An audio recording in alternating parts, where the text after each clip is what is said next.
আজকে তৃণমূল কংগ্রেসের প্রার্থী কল্যাণ বন্দ্যোপাধ্যায় উনি উত্তরপাড়া নবগ্রামে প্রচারের সময় ওখানকার যিনি বিধায়ক আছেন কাঞ্চন মল্লিক ওনাকে নিজের প্রচার গাড়ি থেকে উনি নামিয়ে দেন।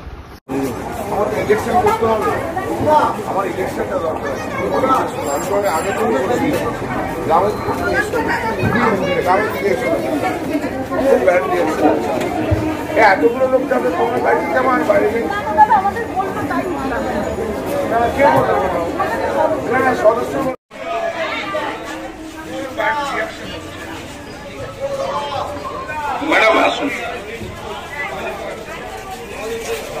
উত্তরপাড়া নবগ্রামে প্রচারের সময় ওখানকার যিনি বিধায়ক আছেন কাঞ্চন মল্লিক ওনাকে নিজের প্রচার গাড়ি থেকে উনি নামিয়ে দেন।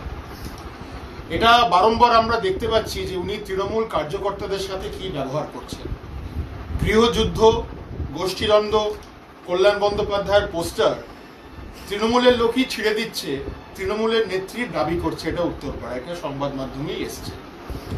আমার একটাই বক্তব্য, এই কল্যাণ বন্দ্যোপাধ্যায়ের ব্যবহারের জন্য হেন কোনো তৃণমূল কার্যকর্তা নেই যে তার বাজে ব্যবহার ফেস করেনি। আজকে কাঞ্চন মল্লিক একজন নির্বাচিত বিধায়ক, ওনাকে গাড়ি থেকে উনি নামিয়ে দিলেন। এটা সংবাদ মাধ্যমের সূত্রে আমি শুনতে পাচ্ছি। আমি তাই জন্য বলি, তৃণমূল গৃহযুদ্ধে ভরে গেছে। মানুষের কাছে আহ্বান করব, যে দলের নেতা নিজের কার্যকর্তাদেরই সম্মান করে না, সে আপনাদের কি সম্মান করবে?